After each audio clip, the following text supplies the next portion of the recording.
Towns in southwest Iowa were devastated by the floods. While many homeowners are rebuilding, some businesses are looking to open back up too.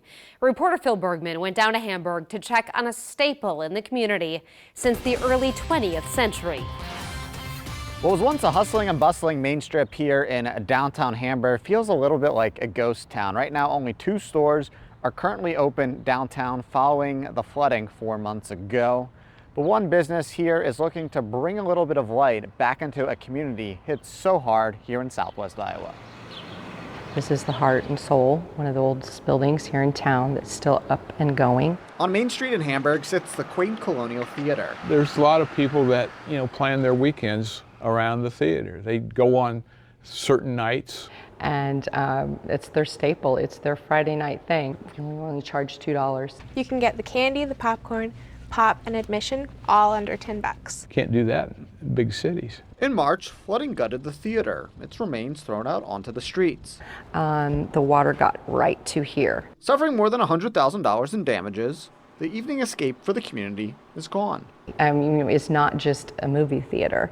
This is the heart and soul of our Main Street, of our community. It's been here since the early 1900s. It is a community gathering place, and we want to keep that going for generations to come. In Hamburg, this is the new normal. I don't even know what that is anymore. Most of us were barely recovered from 2011 flood. After this and all the housing that we lost, this go around, I don't know that we'll ever have normalcy again. With $20,000 raised, the Colonial Theatre is almost ready for its rebuild. Once we get this back and opening and we get that draw back to our Main Street, that in itself is one of the bigger hurdles, to bringing, life back into the community. I haven't gone to a movie all summer, which has sucked. It's nice to be able to go just right here in town. Right here in town, it's still quiet, but hopefully this will change in the near future. When you talk about ghost town, it's not just on Main Street, it's the whole south end. At night, there's no lights, there's nobody's home, and that is sad. But we do have some activity going on up here, and we're excited about that, and we're not ready to let it go. Reporting in Hamburg, Phil Bergman, 3 News Now.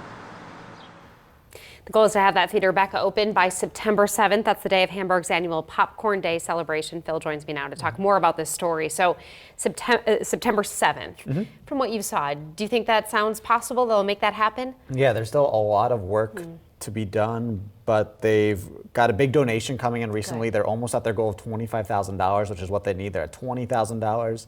And right now what they have to do is put in new carpet. They already bought 200 chairs, put those in, do some finishing touches, and they're ready to go. And it sounds like the entire community wants this. Why is this place so special to this community?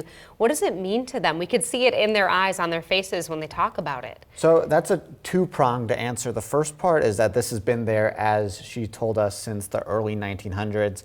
People's great-grandparents and grandparents and families used to go. What some of the people would do is the parents would go to the bar, drop the kids off, they'd go watch the movie, and this has just been a thing since the 1910s, 1920s. You'd go to this specific movie theater as well. This is the main business in the main part of Hamburg. There used to be a bowling alley, but that left 20 years ago. So now that movie theater is really crucial to the other businesses there in town. Yeah, rich in history, tradition there. You talked about only 2 other businesses are open at this point. What's the plan to get the other ones up and going again? Yeah, so right now you have an insurance company that's open, of course, with insurance, and the flood areas are quite busy. And then the drugstore opened up on late May, which is also very important, so you can get your drugs. That people had to drive out to Shenandoah for that beforehand. Other than that, it looks like with the movie theater, that's maybe the next to come in. There's a salon. It looks like they're moving out of town. A chiropractor might be moving back into town. But other than that, it looks like there'll be a lot of empty spaces, and new businesses are just going to have to move in. All right, Phil, thank you so much.